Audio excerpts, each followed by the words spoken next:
G'day, it's fugitive Australian journalist Shane Dowling from the website kangaroocourtofaustralia.com. Now, Prime Minister Anthony Albanese has been hit by the karma bus when he's tried to evict his tenant, Jim Flanagan. And I find it quite amusing.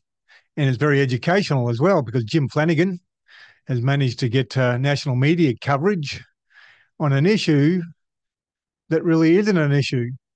And Jim Flanagan basically admits that, but he's obviously trying to negotiate a slightly better deal, maybe an extension of time before he has to move out, or maybe even a reduced rate, or maybe a week or two rent-free to help him move out. Who knows?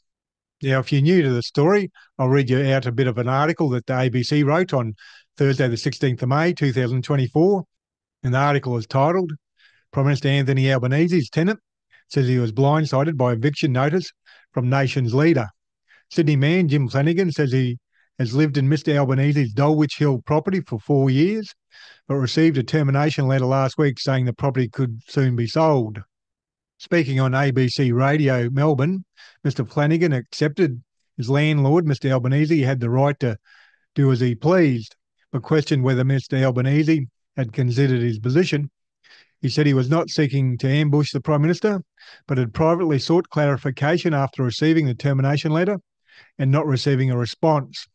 As renters, ideally, I guess we're looking for a bit more of a considered and considerate approach when it comes to evictions, terminations, issuing notices to vacate.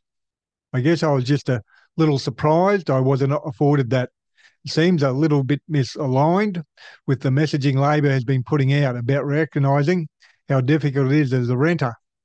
Mr Albanese said he was sympathetic to Mr Flanagan, a small business owner who runs a restaurant and bar in the Prime Minister's electorate of Grayndler.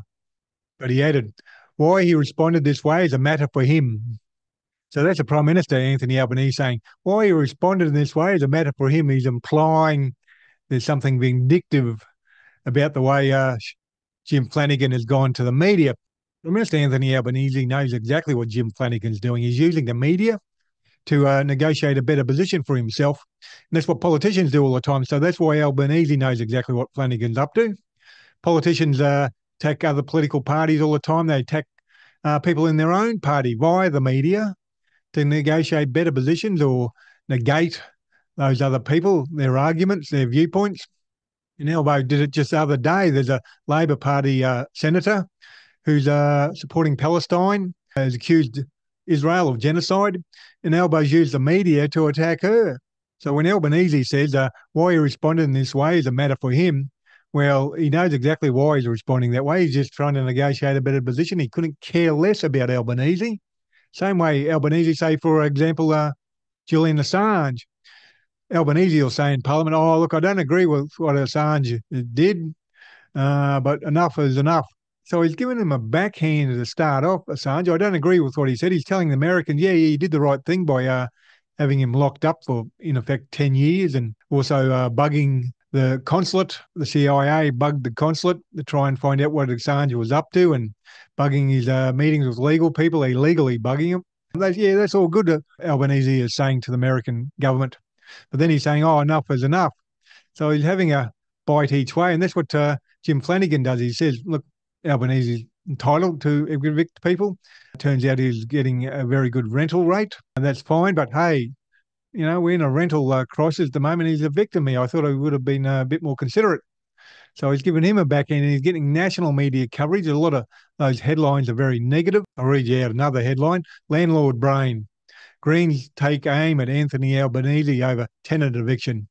And there's a whole heap of headlines like that attacking Anthony Albanese. At the end of the day, Albo hasn't done anything greatly wrong, if anything, actually. But you've got a tenant using the fact that he's a Prime Minister to get national media coverage to negotiate probably a slightly better deal. And whether he'll get a better deal, who knows?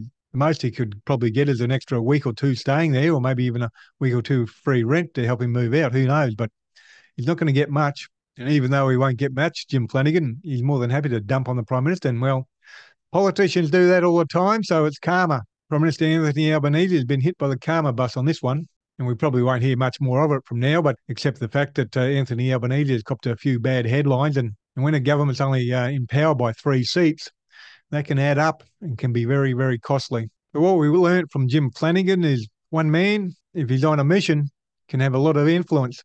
And for all those people out there saying, oh, we've got no power, there's nothing we can do, well, we can do a lot.